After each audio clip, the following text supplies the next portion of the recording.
Well, hello everybody. Welcome to the show today. Very happy to have you here. Hopefully, everybody had themselves a really good weekend. I worked as usual, but this coming weekend I actually have off, so I don't know what I'll do with it. But then again, when I get free time off, I never know what I'm supposed to do. I'm kind of lost like a puppy in the woods. But anyway, my water is boiling. I'm glad you're here, but they were having a conversation. So you guys go ahead and have your conversation. Go ahead. I'm going to get my Okay. coffee. All right. Cool. That's interesting timing. Must Um. design AI. Yeah, we're just talking about AI. And Making our own so that we don't have to pay people. no, Maybe I'm people will pay us. maybe it depends on how good the AI is. Um. Yeah. Uh. It would be nice to get something that's shrunk down enough to where you can run it on your own PC. I mean, obviously, it's probably going to be like better setups at first, but something that gets.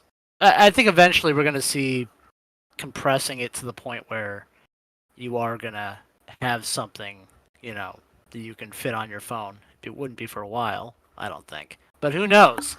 With how fast things have been going the last few years, I mean, who knows? Hmm. So,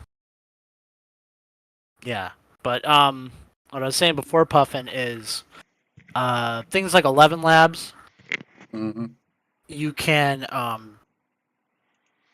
what is the is it I'm trying to remember the program that's text to speech that you can hook up through like ChatGPT or Well, all of other them. AI Well, no, there's like one particular one that's I'm trying to think of, but yeah, you Dragon can hook. dictates. You can do the opposite. I remember that. Yeah, there's plenty of things you can do, but essentially like um you could make AI characters or make custom voices for all your characters and stuff if you wanted to do that, for your games. Oh yeah. I would like that because then I can, when I go to Kickstarter, I'll be like a bye. Mm, Do like some other people did on their Kickstarter. They had one for like a vampire comic or something like that, and they had the main female character and AI do like an avatar and do the commercial voice in like the character's voice. Yeah. No, I've already seen people do that. They use the Microsoft software there that lets you take used to be kind of just dinky characters. Now you can have pretty much any kind of art and it talks, you speak, and it kind of mouths through you. You Yeah, can that's use it as an what they're avatar. using. yeah. But it's gotten quite sophisticated now. And then they have that voice recognition you're talking about. So you speak, it changes your voice into the voice you want. I've seen a guy doing a female's voice through a female avatar. It's not perfect yet, but damn, it's getting there. I'm just saying, like, if you're the sort of person who doesn't like to do character voices or doesn't really have the Are that kind of you range. talking to me? What? No. Why would I say anything like that to you, Chester? But I'll say it to anyways, you. yeah. Where's No. the love? Anyways, yeah. Right. um. Look, the older I get, the more and more I appreciate having knowing about a community with people like Chester and it. Mhm. Okay, I'll put that out there. But yeah. There- No. I mean, I think it'd be really fun to like and it also depends on how easy the tools are to use because I haven't actually tried checking them out to see how complex that sort of thing is to integrate into something like doing tabletop games over YouTube. Um, They're pretty easy. yeah, well, I just haven't tried them, so Yeah, I don't well, know. if I could figure out Blender, I don't think there's anything I can't figure out. So, Rumble. oh yeah, well, that's Yeah. just about time and desire. Uh, but yeah, I would totally. I think that'd be a lot of fun to incorporate that into like maybe the next campaign or something. Just to have like a thing where we have you So can why don't you switch do your that? voice. I'll look into it. Yeah, I you will. should, because you got to understand, um, the even if it is easy to use, which I'm sure it is, the amount of work to be able to do that week to week to keep your campaign going, it's an investment, dude. It's an I'll investment. do it. Oh, I'm sure. I mean more of having something where you have, a bank of a number of voices, and okay, I'm gonna hit this button and switch over to And then this just character, start kind of thing. talking because we talk anyway. That would be Yeah. that would be certainly usable if we could just press a button and switch to that voice. That would be super useful. Yeah, as long as it could be captured. Because just doing the presentations you see me do when I'm running my games, right? All the Hmm. people you meet and all the pictures and all that, that takes hours. Just Oh, that. I'm sure. Yeah. Yeah, but I'm not saying like you have to come up with something custom each time. It's just more of like how No, you I get you. have like a bank of images, for games to be, for things to be used in the future. Be more of like a bank of voices that you can just, Mm, okay, this is this voice and I'm gonna associate it with this character in the game, but you just right. kinda Now, have that listed, and then you just hit a yeah. button. That would be really useful, especially if you're doing like what Puffin is doing here, just doing static imagery, right? Hmm. Yeah. Not each scene, each person like I was doing, the way he's doing it, and then just simply doing role playing over top, and when you talk to the lady shopkeeper or the mayor or whatever. Yeah, no, that would Mhm. be really cool. And I know you can already do that. I know you Yeah, can. You you just got to work can. it out. But a lot of like the programs, because I mean, I've played around with the voice changers and all that stuff in the past, and in the past they weren't really that great, like it was just kind of generic things. Like, okay, you can sound like a robot, or really distort your voice, and you could do some stuff, but it wasn't very in depth. And this new system is just incredibly, yeah, unless you're like really trained to listen for it, it can fool a lot of people, Yeah, no, you they've know. gotten good. They have. Lady, would you like to tell everybody about Dave's good news? Days. Dave has good news Who's Dave? in the chat. I'm sorry, I can't. I'm on my phone. I had surgery this morning, so Well, I'm at Chester, somebody else's house. why don't you, since you I you shall. saw, I had to I'm run and do sorry. something. No, well, that's good though, lady. How you feeling? Well, not dizzy, but discombobulated. Yeah, well, yeah, always, yeah. So what were you doing? I'm not. Removing cataracts or something like that? Yeah, No, yeah. that's cool. You will be very happy So, person in a few days, though. and then next month I have the second one done, and then who knows if I'm going to do the third or not. Not joking. Yeah.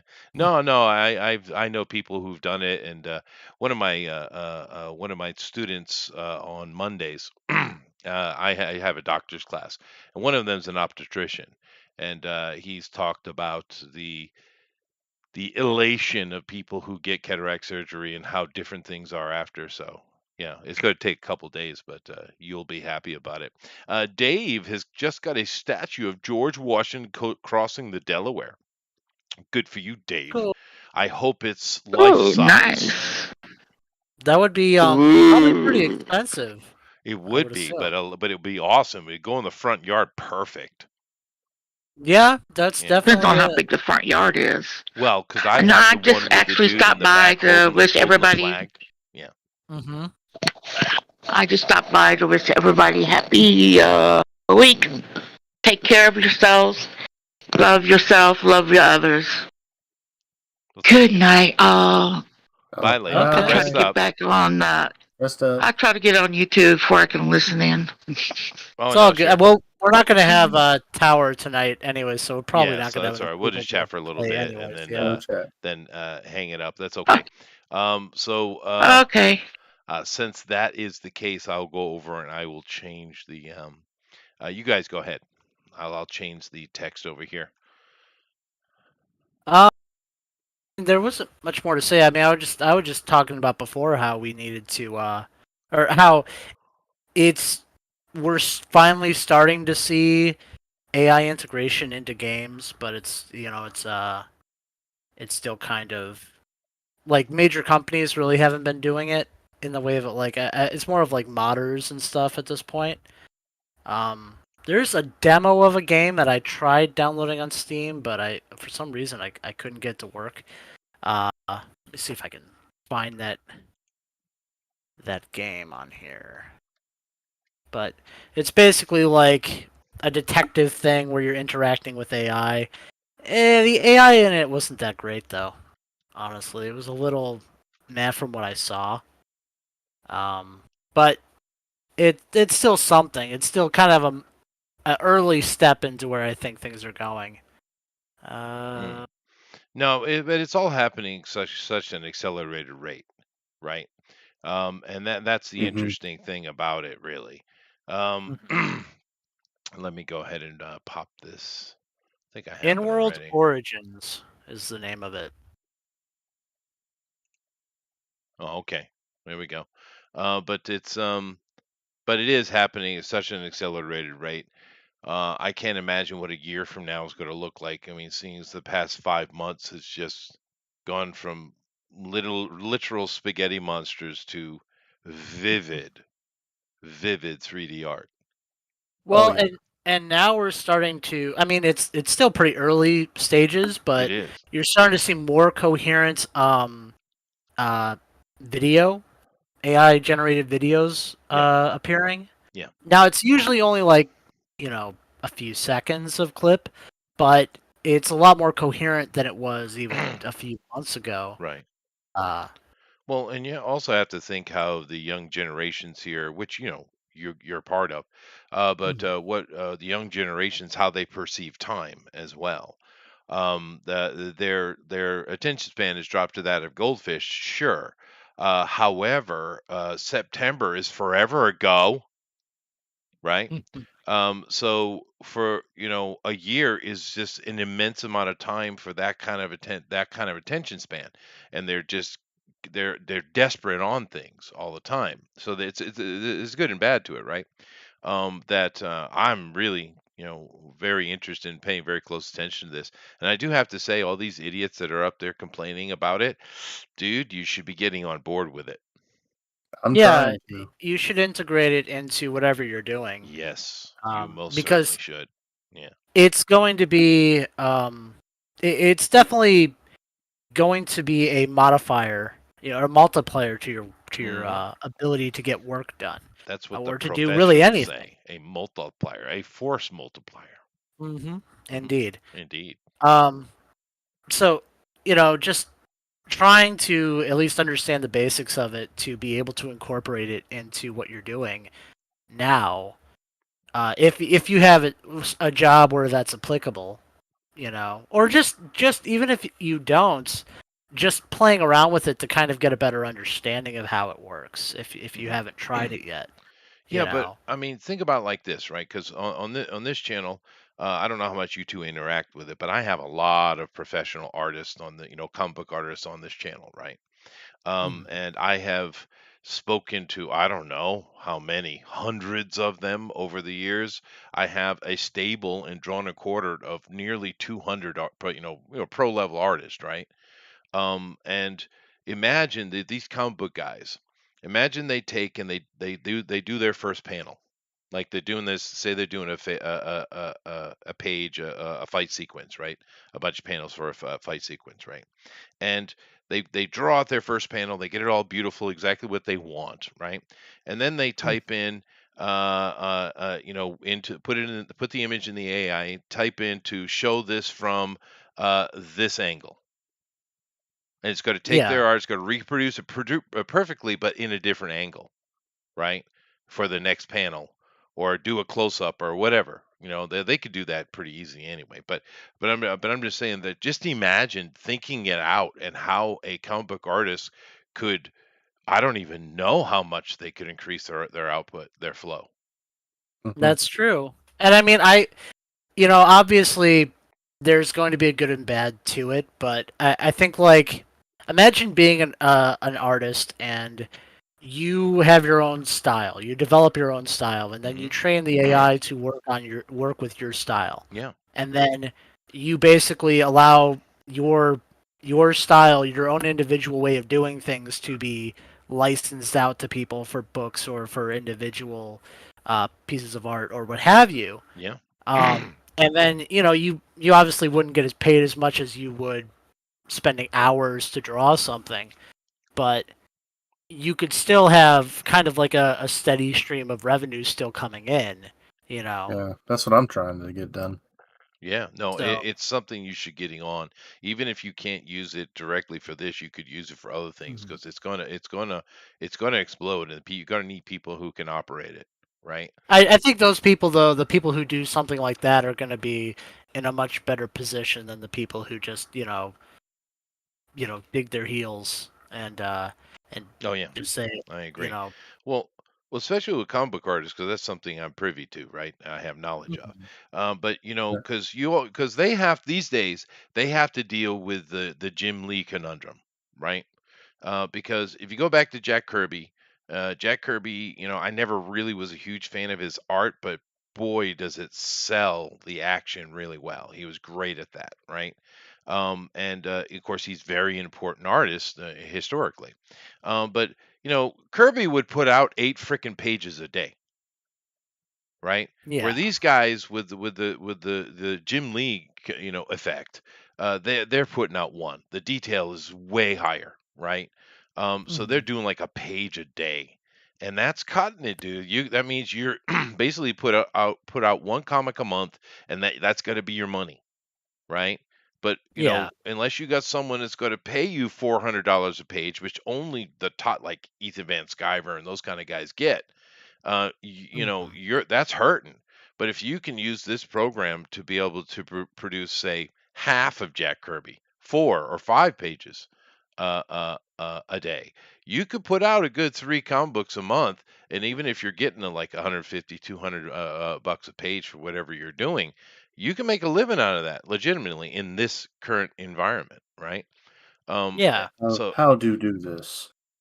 Go you on. train you train an AI in your style.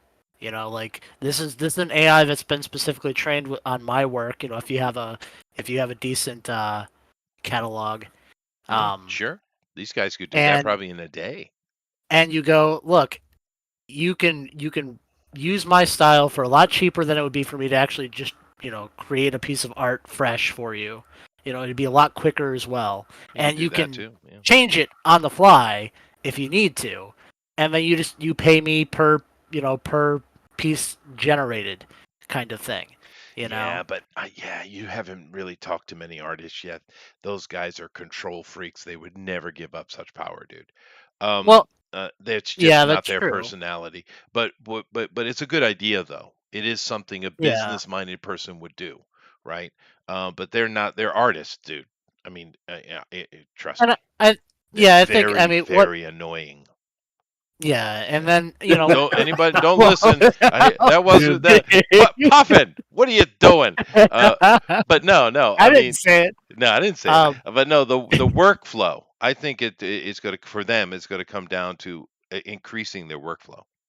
yeah, and also just I mean you could do varying degrees of it, right? Like you could you could have it kind of fill in the backgrounds with your style, and you could focus on the parts of the art that you Exactly. really want to focus on, Yeah. and get through that art much quicker that way, too. You know, um, or do like the rougher side of the art, and like getting the characters and the poses and all that stuff that you want, and then having it fill in the finer details. Mhm. So Well, there's a lot of different ways you could do it, honestly. But I if saw you, this. This was like 2 months ago too, which in this conversation is forever ago, right? I mean, the right, yeah. no, the increase of these AI is exponential. It's Oh incredible. no, I know Um, it is. that's Yeah, cool. but Scary. 2 months ago, a Russian guy I pay attention to. Now I understand I have an advantage of being able to understand many languages, so okay, rub it in, whatever. But there's a Russian guy I like who's absolutely mastered this shit, right? Hmm. And he actually created a comic book, just for fun as a demonstration for his YouTube channel. And he went through and not only did because it was like an hour and a half show. I was working, but I had it on. I was listening, and every now and then I take a look over at the other screen. And at first, he was just kind of creating panels and creating his thing, and he went back and he messed with it here or there. But then he was like, "Yeah, okay, it looks good, but it's not a comic book, so how am I going to put the text bubbles in?" He says, "I wonder."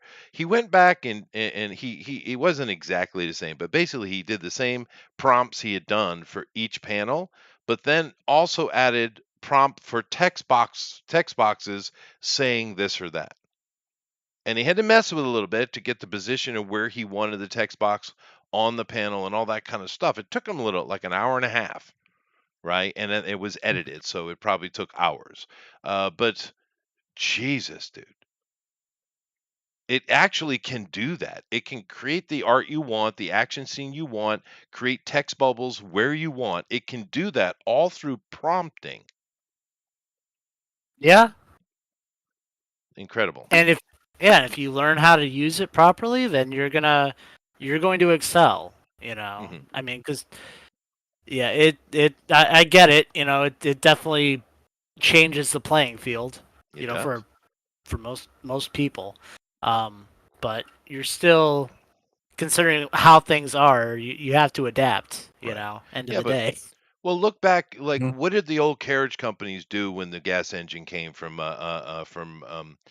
Mercedes and Daimler? Right? What did they do? Right? They converted themselves over to making cars. All those Mhm. old famous carriage companies became car companies, right? Including the little one we call Ford, right? I mean, so they adapted. The ones that didn't died, and you don't hear about them anymore, right? Well, it's the music industry with uh, streaming music and all Sure. that. You have to change. I mean, yeah, you're gonna get that Or point where Napster. people are. Yeah, well, well, I mean, that was probably the early 2000s with all the all the torrent sites and all that stuff, all the illegal downloading. No, Um, where? When? yeah, right. But I mean, that was just and they reacted in the way they were going to react, obviously, with very um combative towards that sort of thing, which Of makes course they're gonna sense. I get mean, you're upset. I stealing that. understand. You're Yeah, messing with yeah, their money. Yeah. yeah, exactly. And then eventually, though, I mean, they did settle into a new system that worked out better for well, in Well, not exactly everyone, but it yeah. still was a better system than people just Well, downloading music yeah, illegally. you don't get albums anymore. You just get singles. So I'd say the listening public has lost out on that deal, to be honest with you. And everybody and their brother, because of the internet effect, is trying to follow the pop formula, which is disgusting. But Blech. I would also say too that there are a lot of bands, a lot of people out there now, just because of the internet and how accessible it is, that you can get a lot of people who might never have been heard, but might have actually been pretty good. That's true. Now, at least have an opportunity to have their music out there. That is So, true. Yeah. I'm so going to interject once you're mhm. done. Yeah, go ahead. Speaking of someone not recognized that could actually be good, I have updated the document. Oh, all right. I've added the keywords. Yay! Yay, keywords. I don't know what he's talking about. That's one of the features that characters have, where you get these special. It's like a special ability that you can use so many times, but he just had keywords listed, keyword of this or that. I forget what they were. Um, but it didn't really explain what they were. Like it didn't explain how they worked or what they did. Uh, it should have been like under some of the characters' abilities had use of certain keywords. I see. I'm looking at it now. You go ahead and continue. I'm gonna pull it up as well. But yeah, I don't know. I don't really have anything else to add on the AI side, except I'm looking forward to the day when we don't have to complain about terrible Hollywood movies. We can just run it through an AI and just make our own. Yeah, no, the creative process will be more expanded, and that's always a good thing. But then again, things go in cycles. Mhm. That old statement of "there's nothing new under the sun" applies in every situation, even in this AI one, right? And we had a very similar situation back in the '70s with Hollywood, right? They were spending way too much money on movies. They were ridiculously long. They were losing money. They had an actor strike just like they have now. They were demanding, they get a piece of the long term pie, which they end up did getting, and but it crashed Hollywood. It crashed it. And after that, what happened was is we got a lot of really small, cheap, intimate movies. Some of the best movies ever made, right? So the same thing's going to happen in Hollywood again. It's going to go back and where they're going to have this. It's already crashing. We're seeing it happen right in front of us. And they're going to go. They're going to retreat, and they're going to go back into the small, intimate stuff. And that could be the perfect time for this AI to strike, because what we really need to do is pry the Hollywood out of Hollywood. Mhm. Hmm. Yeah. And so this could be perfect timing, like a perfect storm almost.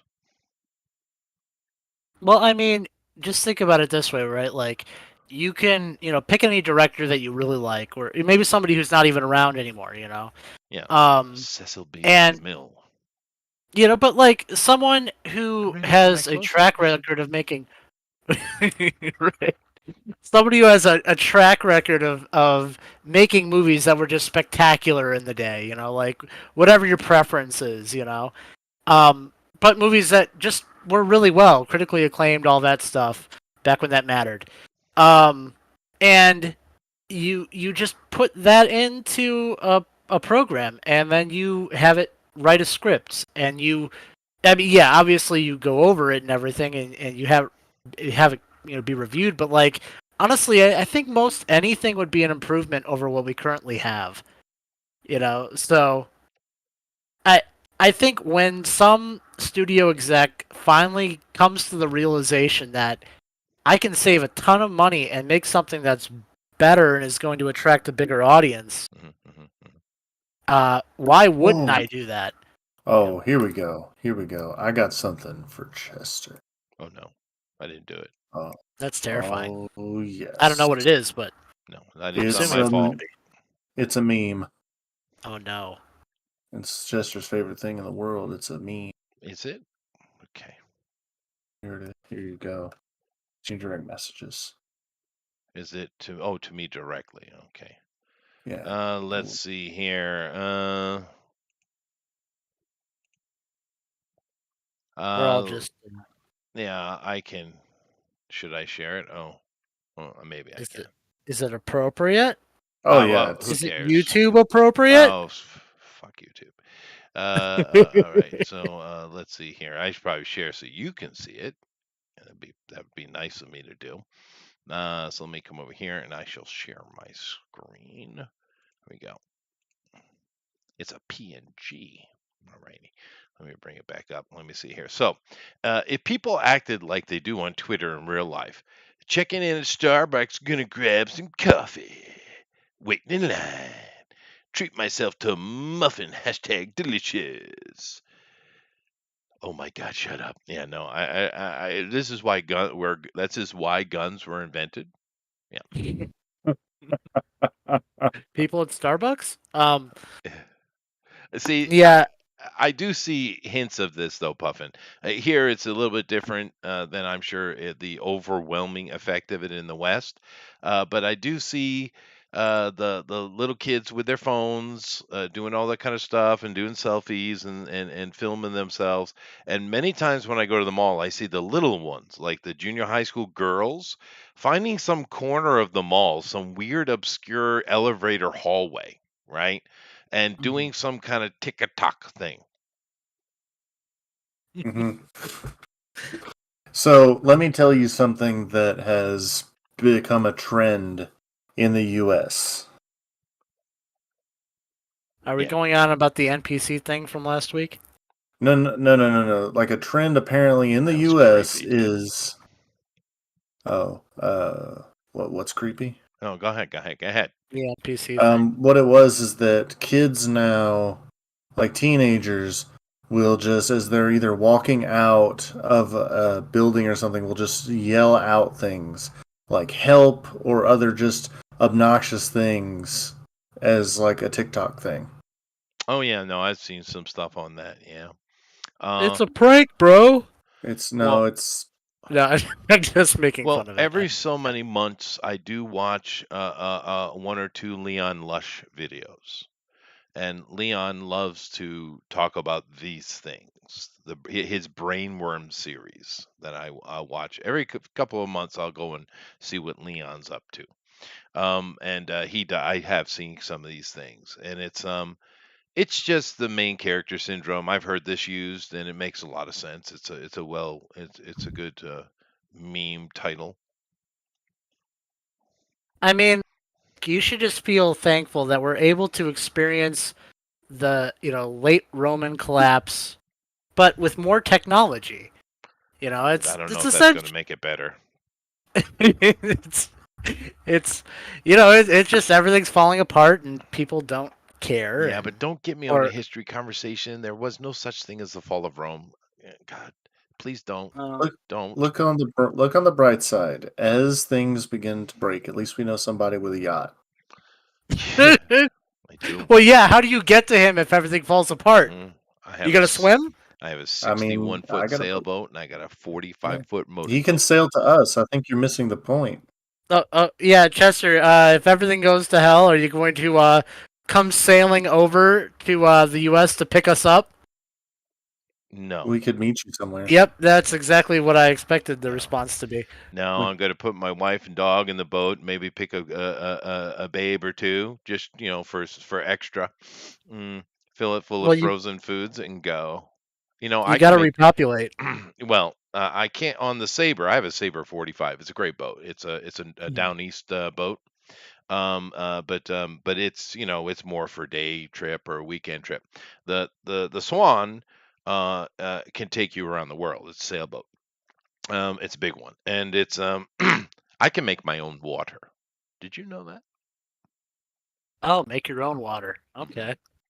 I can make my own water. I can fish, which I don't like I much, can. but I can do it. Yeah, I can. I I can can fish as well. definitely survive the zombie apocalypse. Do you have your zombie apocalypse spot? I know a couple really nice coves. I really want to go to Sardinia. I don't think that would be a very safe place, though. Probably not. But Yeah, it'd probably be a beautiful way to die. maybe. Maybe I'll head up to the Aleutians. I hear zombies don't like cold much. Yeah. They're they more just don't tropical function well. types. No, they don't want to be in the tropics because they rot faster. The flies will tear them apart. I don't think we're talking about the same type of zombie. Okay. Here you That voodoo go. stuff. Here you go, Mr. Freeman. Here's a couple memes for you. Um, You like the Larson style memes, I've noticed. Indeed. These are nowhere near as good as Larson because he was an amazing artist, but we'll go the Knights of the what was the Knights of the dinner table? Is that what it's called? Bit of a blast from the no, the past. Knights of the Old Country Buffet. No, it was the Knights of the dinner table, right? No, I'm just looking at the meme that Puffin sent me. So just making a joke. Never mind.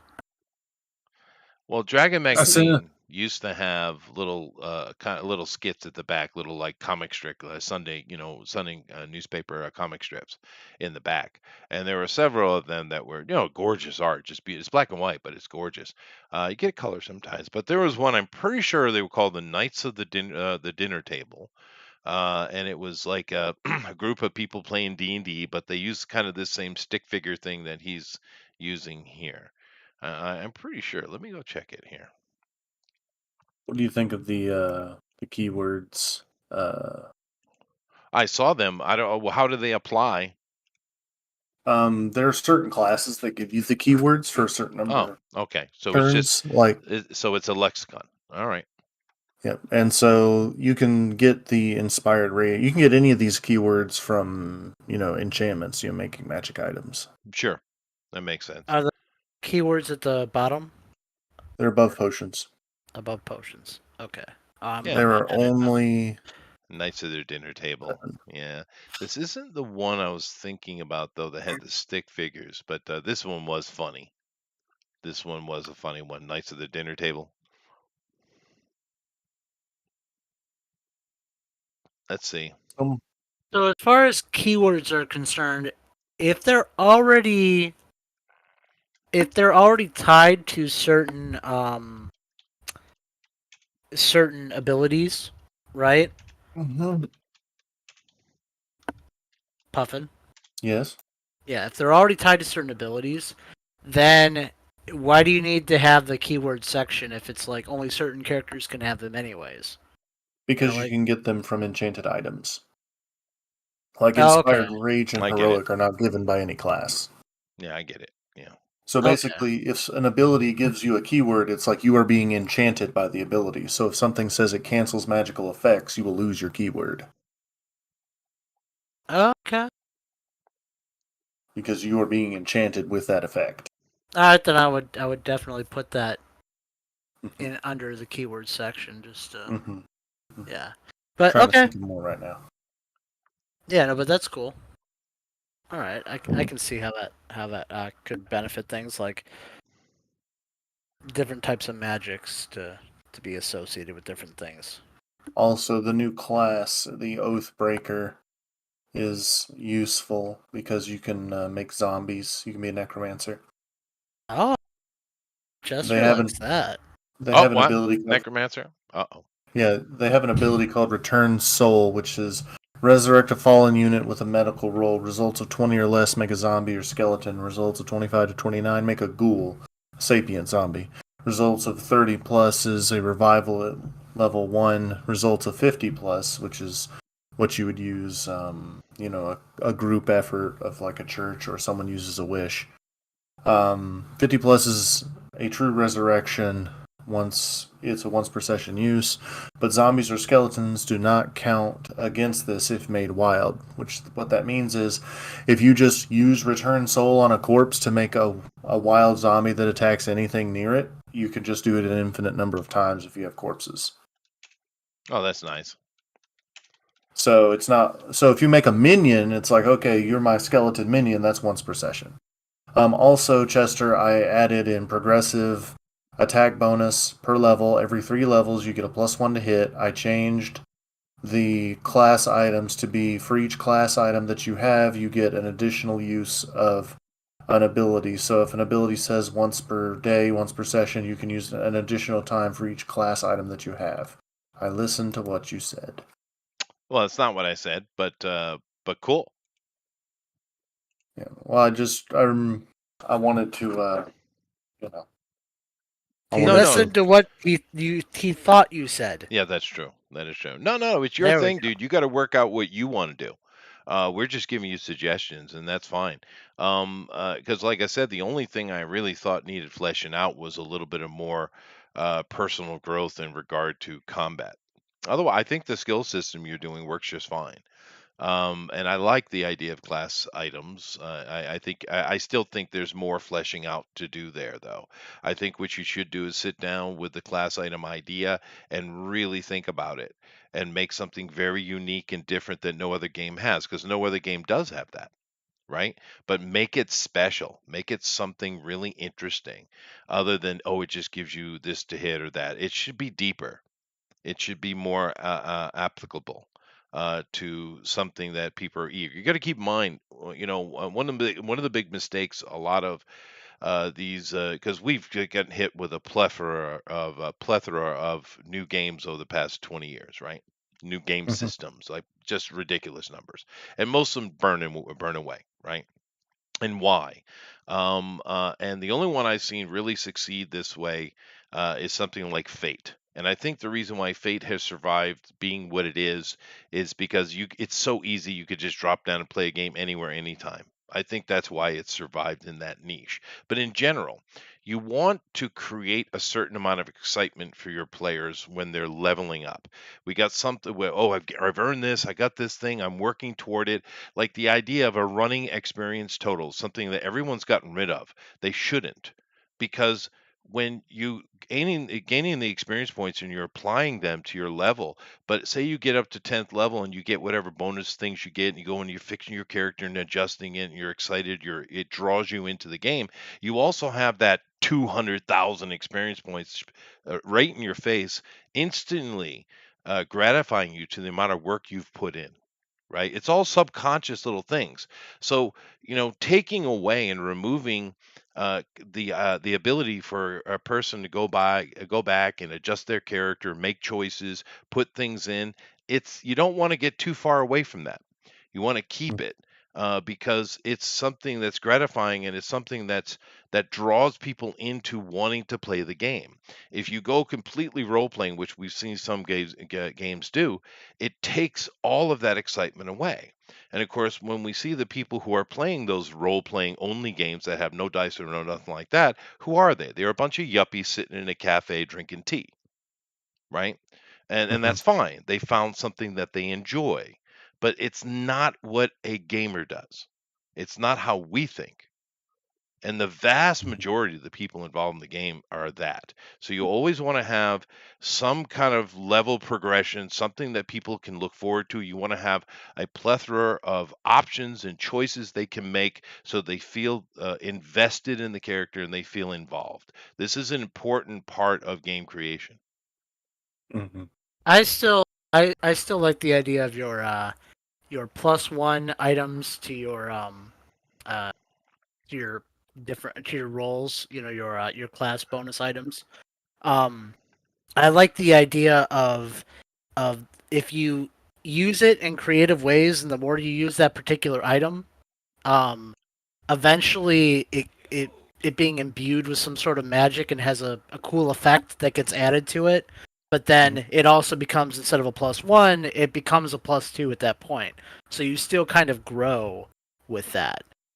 But that would just be more of like, depending on the circumstance, you go through some major events, and now you've kind of like magic just from your usage of this item, and how it got you through this particular dire strait is been imbued, and now it's more powerful or Mhm. something. But that would be DM's discretion, and I It think a would lot be. of that would it may be fun, honestly, if you had a DM who could recognize those points and go, okay, this is where we should bump this thing up. And now it does. Now your dagger does this cool thing where it'll return to you, or Right. whatever you Right. want to have. But then it's just something that you as a DM, and maybe this is something that could be fleshed out in the future if you ever consider doing this, but like giving an optional rule um for DMs who are using your system to be like, Yeah, that's always good. here's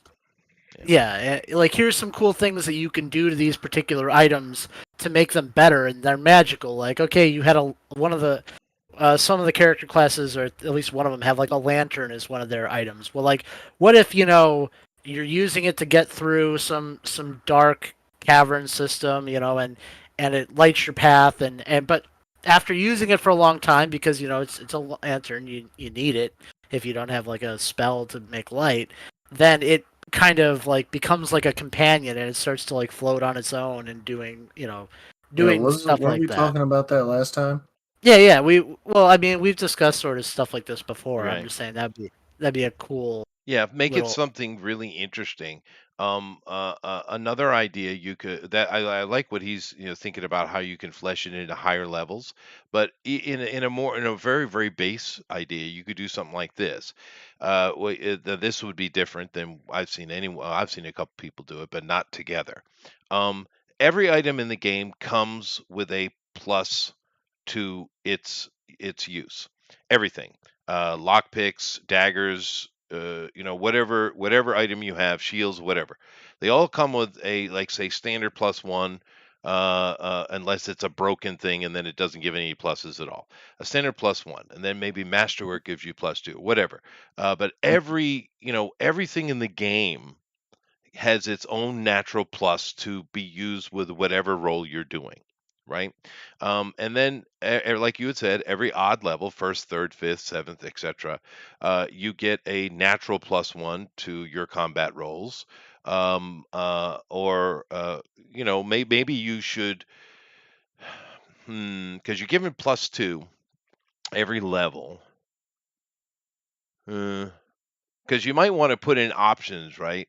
Like, because I said having more options is good. Having an option where I can either choose to put one of my pluses into my attack, or I can put it somewhere else if I really would rather have my skills up. And I'm like, ooh, okay, I'm not gonna pump my combat. That might be something to think about. But anyway, the once every odd level is fine. And then if you're using, say, a masterwork sword and your Oh, fifth every third level. level. Sorry, it was every third level, so that by level 20 you get a +5 to hit. Following the if do sorry, by level 15 you get a +5 to hit, following the model of like +5 being a Yeah, no, good I understand that, but I threshold. really think you need to readjust your combat system. I really do. Oh, Yeah.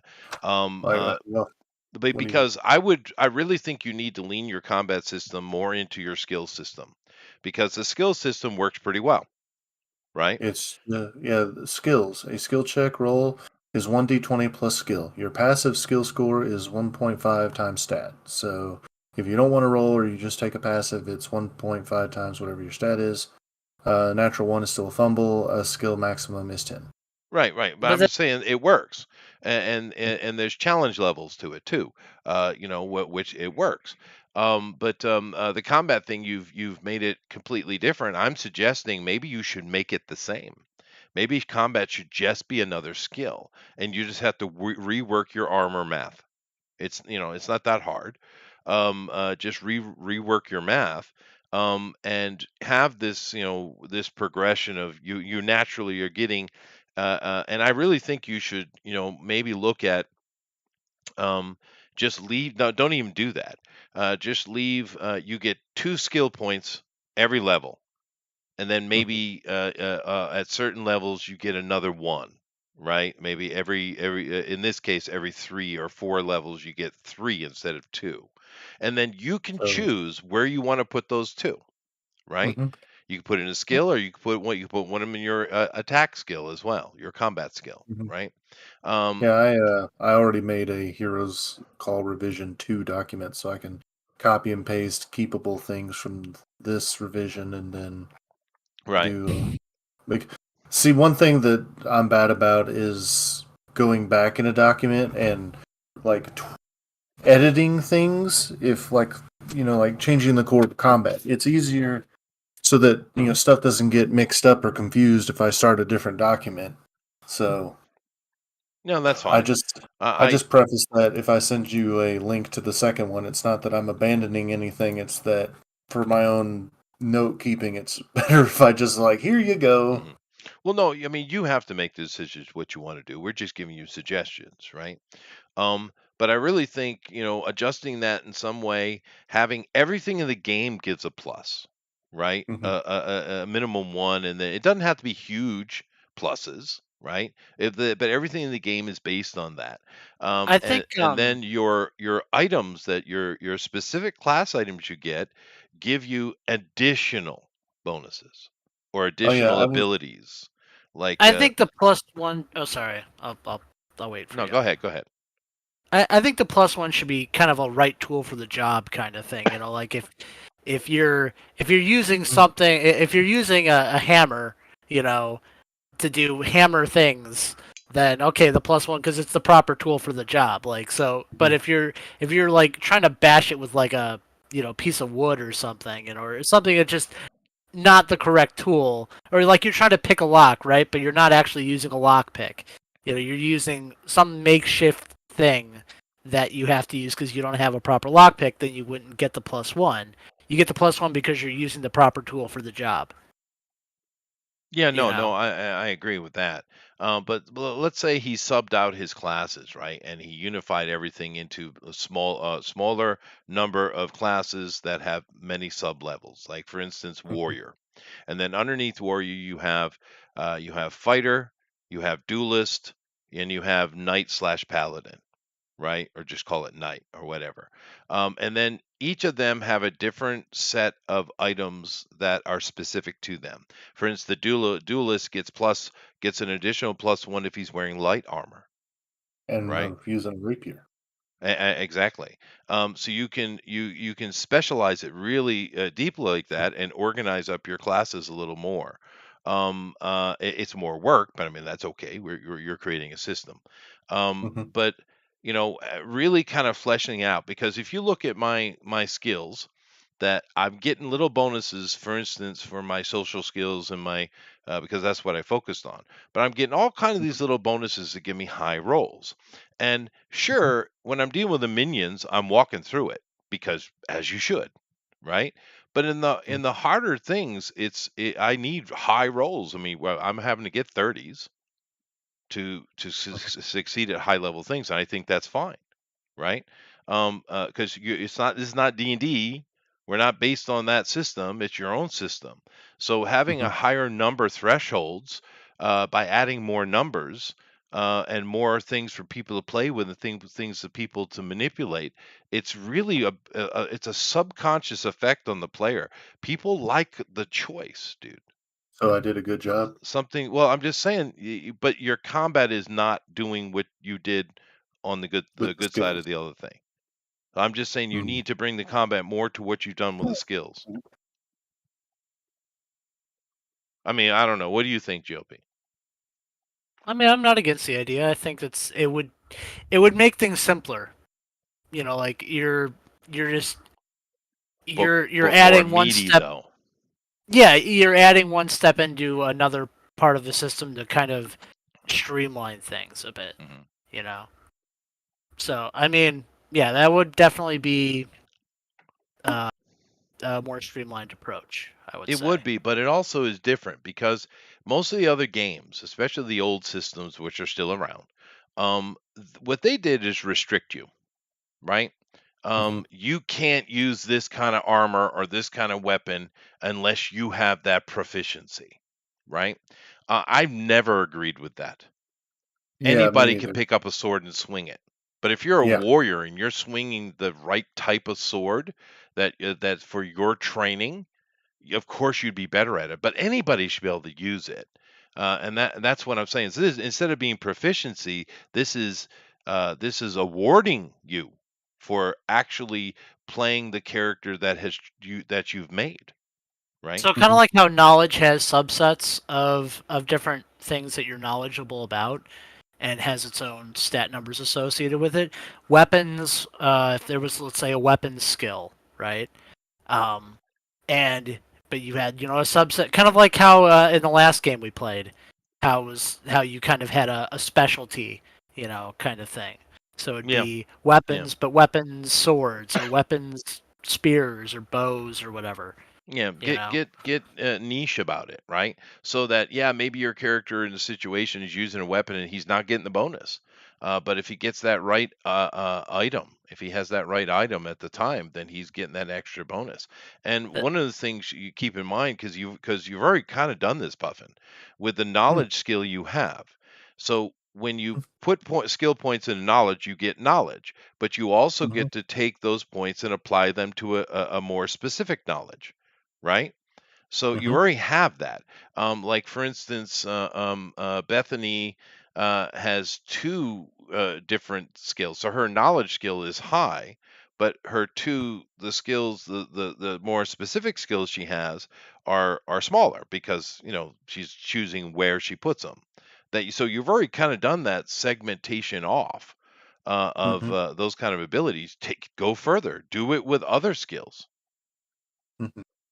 You see what I mean? This is Yes, a type of specialization. indeed. So, Should I keep damage and hit points in why? combat or Well, I think what you um have is fine. Okay. Well, I was just wondering because some people like, wounds or death rolls and stuff like that, so they don't have to No, keep that track. they do. You're right; those things do exist. But no, I think what you got is fine. I actually like the fact that health is tighter. I Yeah, I like wanted that it to be aspect. higher, but not like ridiculous. You walking around with 200 hit points type things. I wanted it to be like, yes, you are a sturdy human. You're probably, better than average by far, but you're not this invincible, this, that, and the other. No, no, I You like got to it. make Don't wise change that. choices. Yeah, I think it's pretty fair. I think on the flip side, you just want to be able to, like yeah, it makes sense that you're still going to be a human. You're still going to be kind of squishy to a degree, just based off of what you are. You can't really change that, but you can, I mean, you can offset that by just being more nimble. Being better able to get out of the way of dodge an and attack. block. Yeah, but Yeah, Yeah. also in this case with a dodge or AC and stuff like that, with the what he's done with the AC is it's kind of doing like Palladium did, right? Whereas you have a kind of a bruised level damage and then lethal damage, right? He's just calling it Mhm. armor class, but it's basically a soft. It's a soft hit point, right? yeah. So that's adding to it as well. Instead of it being some reduction, it's just absorbing damage, and that's fine. So I mean, there are a lot of little interesting things. I just think combat needs to be fleshed out a little bit more in regards to your class items, because I think it's a good idea. I just think you need to find a way to make it more interesting, more valuable, more in depth. Telling you, magically imbue them. Yeah, Just no, over. that's a way to go. It is a way to go. Yeah. But I also would at that point though too. I say you should definitely make it a more broad list and have people pick from a more broad list. I think That's so. still like Yeah, kind of within the class, like logical items that someone in that class would utilize. But sure. it's just a more expanded kind of thing. And then Yeah, you you could know, go that way too. Instead of creating subclasses, you could just create a large list. Not a bad idea. But also, when you're talking about imbuing them with magic. That's not a bad idea. But the problem with that GOP is he is limiting his system to fantasy. I mean, I could make it non-fantasy if it needs to be. I can make it just a catch-all system. Yeah, I would think you should in these days. But I'm just saying if they are magically imbued, that doesn't work in a modern spy thriller, dude. true. What about supernatural? Well, I Sure, mean, but we once want to be again, more universal. like yeah, if you're going with the fantasy angle, or if you're going with a sci-fi angle, you can make it work. Something that was Uh, outside of the ordinary kind of well, thing. well, the thing is, if you say it like allow item to be supernatural, in the 1920s we were given a catch-all that apparently is acceptable in any setting, and that's something Lovecraftian. You can say an item becomes supernatural, and it'll work in any particular setting. It's like, what is this? Well, it's a toothpick from an outer god. Oh, what's Right. that do? It does this. Sure, but Stab. Sure.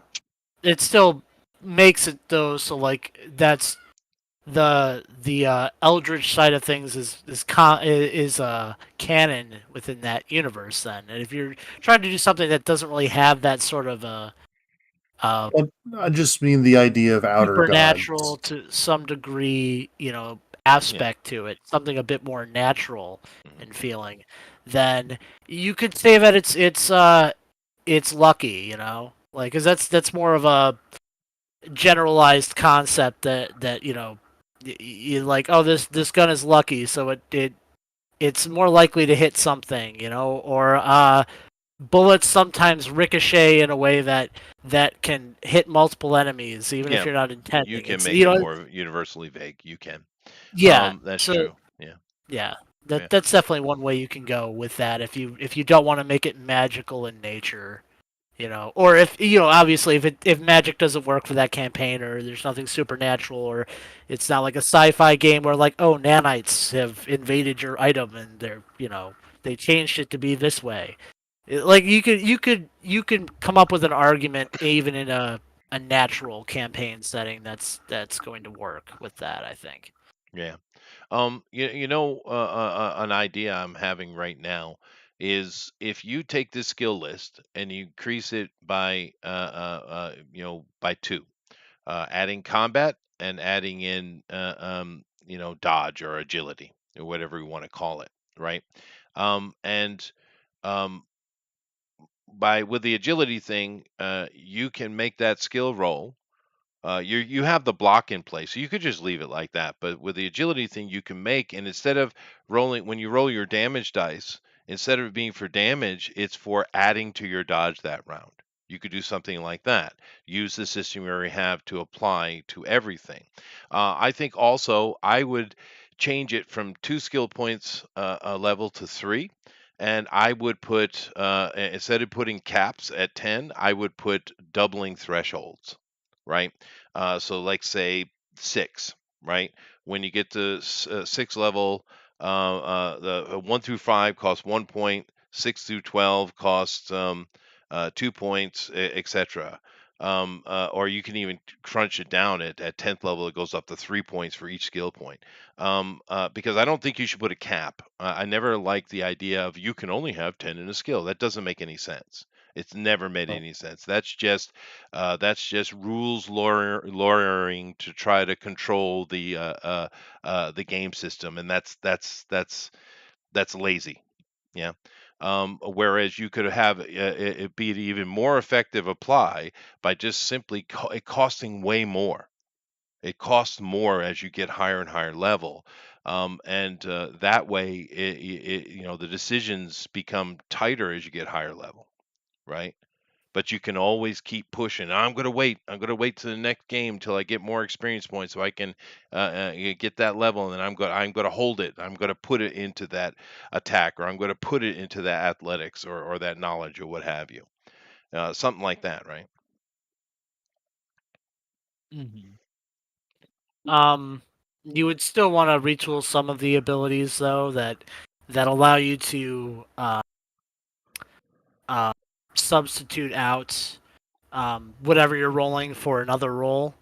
If you're gonna do a system like that, like, cause all right, so I've got charisma as my main stat, and one of my abilities lets me switch out whatever I'm rolling. So if, let's say I have to do acrobatics, well, I can roll my charisma, which is a 10, with advantage.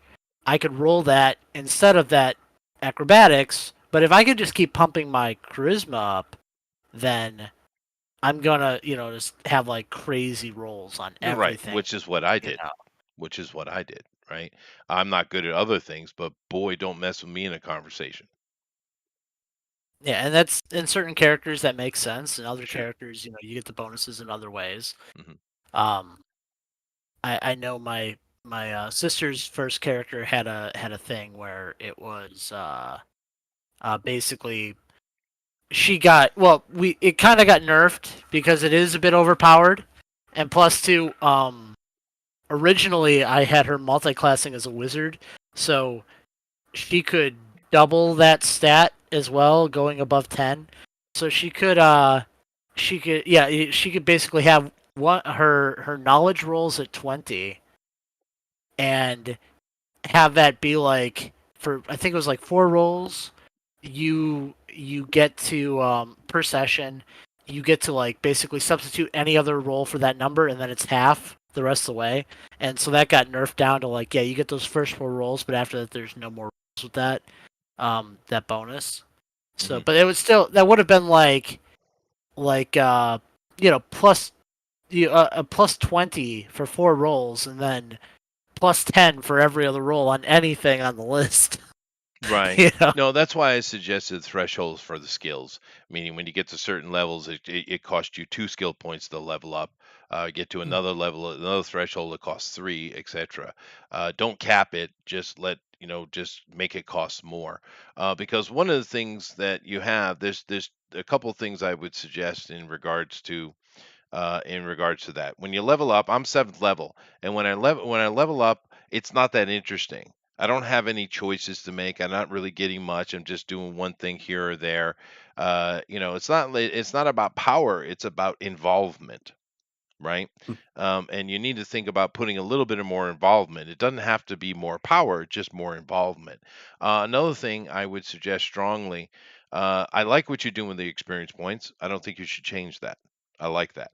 But what you might have to adjust the numbers a little bit. It might be leveling a bit too fast. I don't know.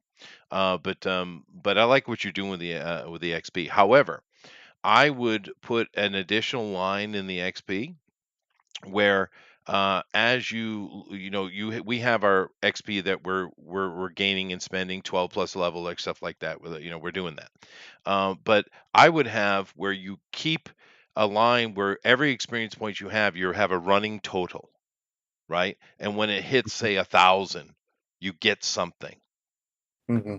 right? Because that is once again, it's involvement, it's anticipation, right? And it's not you're not changing so much, you're just adding some little fun thing, right? Hmm. That might be an idea as well. Another thing I suggest also, and I've said this to many other people, and I don't know why no one ever listens, but your money.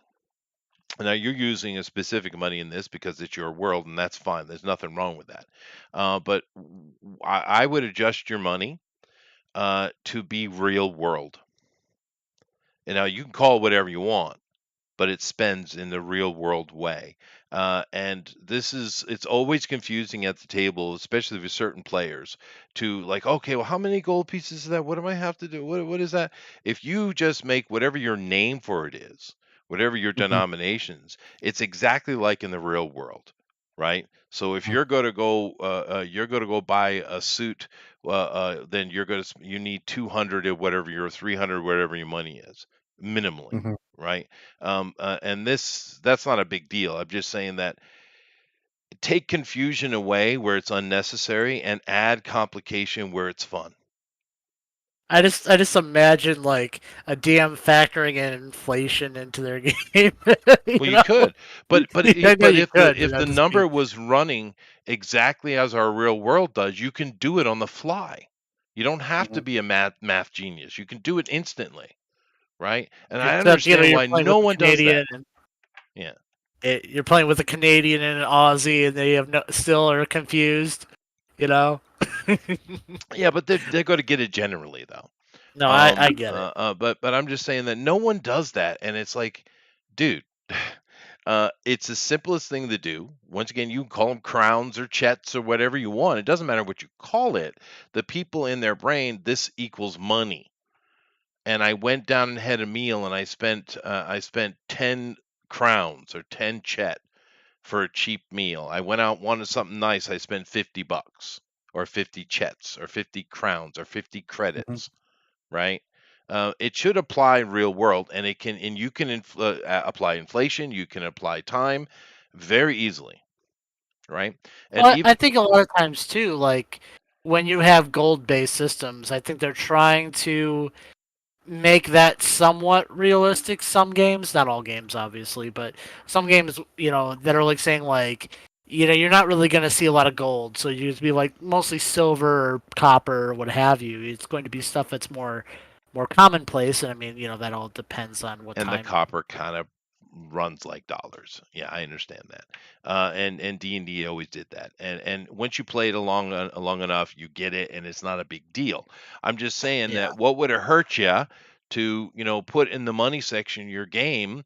You can call whatever you want. Here's some real life example. Here's some fantasy examples, but make it run like real world. It's easier for you. It's easier for your players. Yeah. I'm That's expanding all the I'm saying. skills. I Oh, I agree. It Yeah, makes it easier for me. it That's makes what I it a did in lot my easier for you. It's a that's what lot I harder if you're all playing in Zimbabwe or something.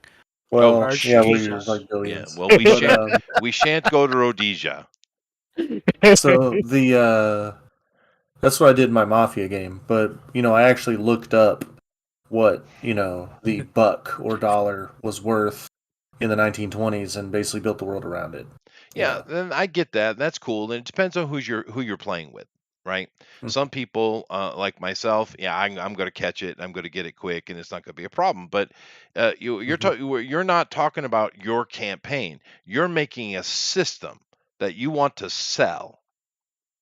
Yep. So you need They're, to think about the lowest common denominator, and boy, do they get low. they're playing Heroes Call in the Weimar Republic. Uh-huh. Oh, Uh-huh. you know what? I'd be happy if they did. I'm hoping that this, Well, this will yeah, be good. that's a joke. The Weimar Republic doesn't exist anymore. But Yeah, I yeah, get it. I get your point. But even if they were somehow a time traveler brought Hero's Call back to the past, and the Weimarians were sitting in there playing the game, they would, if it said in the book, call it whatever you want. Here's some examples, but apply it in real world ways. They would automatically get it and automatically do it correctly. and if Bad Mustache Man was playing it, Hmm. then maybe things would have went differently for Germany. Well, dude, everyone at the table would have a badass character art though. Because Right? he was pretty Hmm. good. He was a pretty good artist, actually. They call Well, him wasn't it they more like naturescapes and stuff like yeah, that? no, And no, yeah, but he was actually pretty solid. A lot of people like to say the failed painter from Austria. Dude, he was actually a pretty good artist, man. Yeah, give him a little bit of credit. I mean, God, so mean. He only killed a few people oh wow, inadvertently by accident. Well, that's actually, all, he didn't kill folks. anyone, did he? Yeah. He's Oh a bit of wow. the Charles Manson effect. Yeah. Can I say Charles Manson on YouTube? Probably not. Well, I mean, considering we're not saying this other person's name, Mhm. um, who knows? So you can't Honestly. say him, but Stalin and Pol Pot, you're good. Well, they kind of got grandfathered in because we had a lot of commies in the government, so they were Yeah, like, but well, we don't really want to criticize them too much. the Austrian painter was a fascist, and fascism is just another form of Marxism, which of course is socialism and True. communism. They were literally called the National People's Socialist Party, literally. So why don't they get grandfathered in? Why aren't they special? Because we went Thought to we were war about with them. inclusion. Officially, our war with them wasn't cold. Oh, let's see. So only hot wars count. All right, I'm Yep, writing it down. yep, that's All the right. rules. Okay. Them's the breaks. Them's the breaks. And now we got All to right. deal with commies everywhere. Yeah. Yep. So what was her name? Ho Chi Minh something. What was her name? That the radio Oh, lady. Jane Fonda? No, yeah, Oh well, no, her. Yeah, no, no. I'm talking about the radio girl from Vietnam. Hanoi Jane. Hanoi Jane. So Hanoi Jane can't say that on YouTube. Just got canceled. All right, I got it. I got it. I get the rules. Yeah. Okay. No, they're fine because they're a commie. Yeah. I just told you that the Austrian painter was a commie as well. Well, a little different, but yeah, close. Not Relatively much speaking. at all different. Very, very similar. The only difference between him and the mustachioed man to the north east was the fact that one was commune based, the other was national. Yeah. I mean, if you want to talk about like the Trotsky wing, I mean, there's a lot of variations of the Marxist religion. You think they would like him more? He was very pro gay. He was. Not officially. Well, no, he had one of his best friends was a gay guy, and in the end, he was forced to kill him. I'm sure he felt horrible about it. Well, that's what I'm saying, though. He wasn't officially cool with it. Well, no, I guess. Well, no, in the beginning, But they neither were the weren't. commies. Yeah, neither were the That's the thing commies. Yeah, too. that's true. Yeah, Yeah. listen. Look at what Shay thought about them. Oh, no, don't get me on Che Guevara. I mean, every time I see someone wearing one of those shirts, I swear to God, I want to rip their face off. It's No, I love it. I love when they're wearing those shirts, and here's the reason why I love it. Because the capitalists won so thoroughly that the people who like Shay are put his face on a T-shirt to sell. I know that is true. It's I the get your most point, but beautiful thing. I get your point. That is true. But what I'm saying, you're right. But what I'm saying is they don't know who Che Guevara was. They They have don't know no who clue who he was. they don't know who Lenin was. That was literally Castro's little serial killer psycho. That's what he Yeah, was. And when he became out uncontrollable, Castro sent him out and had the Russians murder him. they don't know who any of these people are. They couldn't tell you anything. A lot of them couldn't tell you anything about Lenin or Trotsky, even Marx. I doubt most of them have even read Marx. I hate Marx, and I even read Marx. Like, Yeah, I did too. Yeah. Well, no, of course they don't know Lenin is actually German and was sent in as a spy during World War oh yeah. One with 10 million in gold at that time. Damn, that's a lot of money, dude. Well, you know what? It was the best 10 million the Germans ever It spent. was, dude. It's complete chaos. Boy, was he successful. Damn. Wait, John Lennon? Yes, John. Yes, Well, that that one. too. Yes, yes. I don't know of the other Lennon. It's Putin's namesake, Oh, Vladimir. oh, I didn't know that. Yes. The- No, he was he's the. actually. I mean, he has German Russian ancestry is why they chose him. But technically, he was a German Jew. Shh! Don't tell anybody. I just love the fact that people don't realize that the gulags were not started under Stalin. They go back further. They do. Yeah, that's true. Yeah. I mean, yeah, Lenin started them, but I mean, really, the idea goes all the way back to Marx. You know, about the forced labor and all that stuff. Like Sure. that is not yeah, that was not a Stalin being a evil person thing that started with him. It was, No, it was deeper. ingrained. You know the funny thing, and the thing, the places they turned into the gulags, though, it's very funny, is,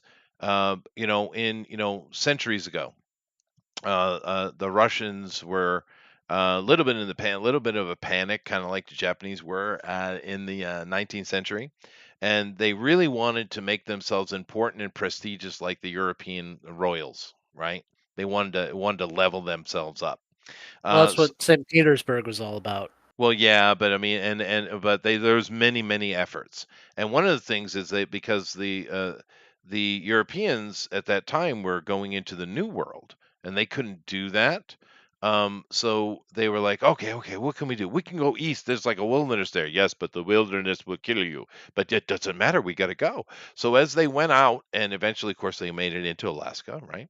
But as they crossed the entirety of Siberia, they built these little forts because what they were doing to make money was collecting furs just like they were doing in the Americas, Yeah. and they were selling them into Europe was getting inundated from both sides. But those little forts that I can't remember, it was like a Shilo Kennet, I think is the word, but Shilot something. Bless you. But these little forts that they had where they could go and rest and relax and sell their furs to be brought back to the West. Those little forts over time became the gulags. Isn't that interesting? Why did they I mean, choose them? probably because they're isolated from major centers. Maybe, but I mean, they didn't turn into cities though. You would think they would, that's what happened with the Red Wall, what we call Kiev today, right? That's what happened in that place. It was a little fort where they would just collect themselves. They're going down to Constantinople to sell their wares, right? And look at the city it became. I mean, Well, I mean, it's already inhospitable in a lot of those places, across a lot of Siberia, anyways. true. And some of the areas are radioactive. I wonder how that happened. No, that's a Testing whole this or that. different story. That's a whole But different story. Yeah. yeah, so you don't really want, and yeah, you don't want those people too close to population centers for multiple reasons. If you're a evil communist dictatorship, Hmm. because for one, you don't want them to get out, and two, you don't want the average person to see what actually happens in them. It's true. It is true. So, because what was it, like a third of Russia's population? I think I don't remember what it was during Lenin's regime, but I think it was like something like a third of their population got sent to the gulag at some point. Some like ridiculous number. Yeah, no, with Um, communist takeovers, there's always the intellectuals, which often end up being the ones who were actually leading the activist charge for communism, are the first people who go to those oh detention yeah, centers. It's very interesting. If you look at each example of it across the world, and there are many, keep in mind South America went through this, Asia Mao. went through this, Mao, Sorry. Africa, so many places went through this. And the first people that got put into those camps were the ones who were running the charge to change the world into communism. They're the ones that were the first ones to shoot a gun, first ones to scream and yell. The activists, these Antifa jackasses, if they actually get what they want, they're the ones that are going to end up dead in some locker. It happens every Because single solitary the time. people who get power don't want to leave the people who can do revolutions Of unattended. course, and they're not You know? socialist anyway. Yeah. The communist revolutions instantly become dictatorships. There's never been an actual communist situation. The Oh yeah, closest the thing whole we have is like Amish, well, Quakers. Those are communists. but like Marx never even really had like a clear path to to how you get to the He was a utopia on the other drug-addled side. homosexual. Don't give me Marx. Well, no, I'm just saying, but I mean that's what all these people are basing off of Marx. Yeah, I know. So yeah, so that's like that's the person that they're basing their system off of, and Marx didn't even really have any idea of it's like the underpants gnomes kind of Mhm, situation. mhm, mhm, mhm, mhm. Communism question mark utopia. That's basically Marx's system, and and people are like, well, all these systems, all these places around the world that tried communism didn't really try it. Like that Well, whole thing. no, It because did. it's It impossible didn't to. become communism. It's like no, it did. It became communism. It became Marxist communism up to the point of revolutionary government. But then there's no next step for the utopia, and these people who are That's right. obsessed with power, who you finally gave power to, are now having power, and they're not going to give it away. No. So like, what do you expect to happen? It's like, no, this is the natural progression. This is why it always happens this way. The revolutionary government stays the revolutionary government because why wouldn't they? And then you have, the next country over saying, well, it's not real communism. Well, yeah, it is. That's how that's and it's like, well, okay, I'm sorry. they'll they'll say it's not real communism even though they're Marxist and they believe in Marxist ideology. Mhm. But then like when you say when they're talking about not real communism at that point, they're immediately switching over to anarcho-communism, Of which by course. the way, the anarcho-communists hated Marx in his day. Oh, I'm sure. Like, Oh, they faction up real quick. That is true. oh yeah, no, You but know. like the anarcho-communists, yeah, okay, fine, you could say, well, you anarcho-communism has been tried, but it can only kind of exist on a micro level, like those hippie communes and stuff. That's Yeah, anarcho-communism, and those essentially. and give It credit to needs a them stronger because they government to work. support it. Yeah, they work on a micro level when They do. everyone That's right. is uniform and everyone has the same values and Right. everyone Like is the Amish. yeah, that can work, and I wouldn't even I would give them credit like the Pradanists and you know Tompkins or whatever, like the actual anarcho-communists historically. Although Pradhan was a mutualist, At but least you didn't say Noam Chomsky. well, he's a Who the little heck bit is that? after. Um, Who in the heck is that? uh, he's a gnome. He is a I gnome. don't Um, like gnomes. I like the ones with the long he red should hats. he Like should tells me stick about with the time influence. linguistics. Yeah, he should. Um, Yeah. but Is he And gonna help people me be a forget great he's voice on actually in cartoons? my field. Bummer.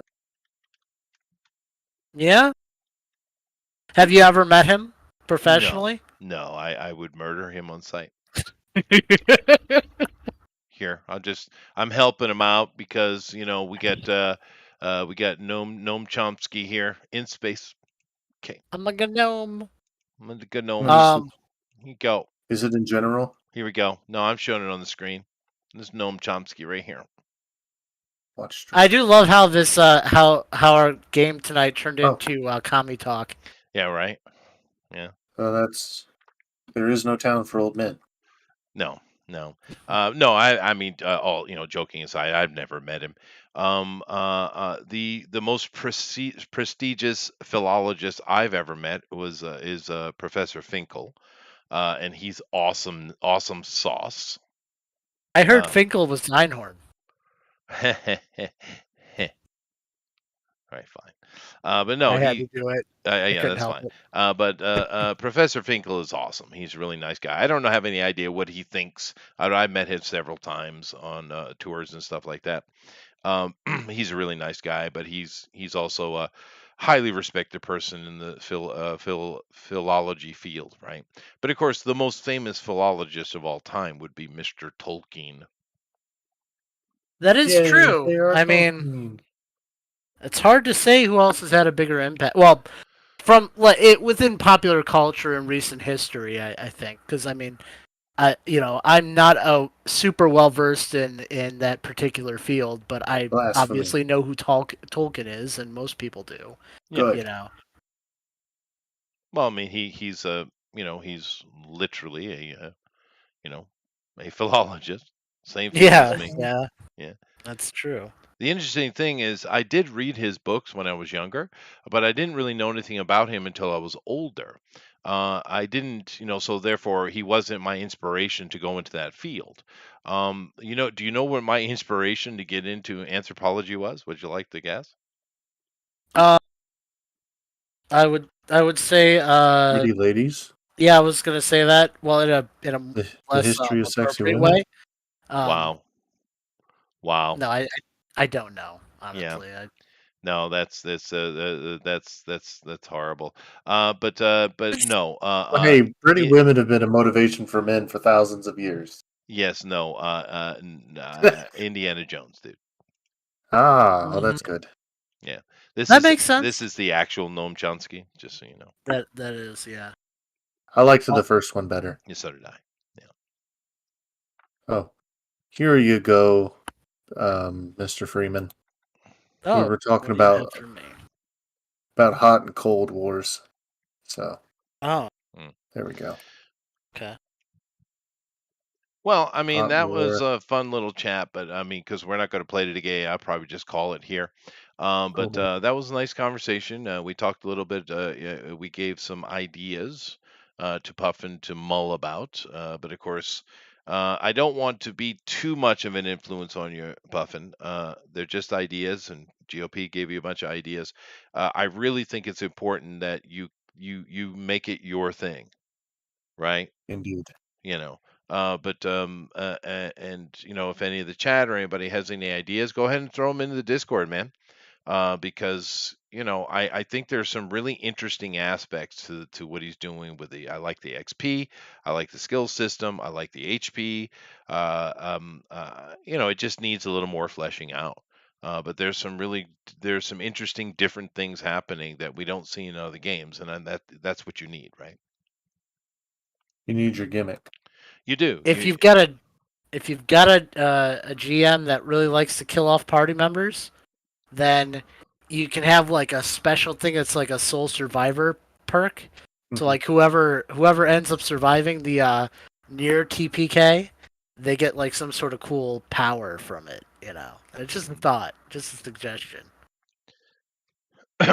And I do like the idea that you had. I think this needs to be fleshed out more as well. But the idea that at the end of the game night, there's a vote and one person Uh, gets something special.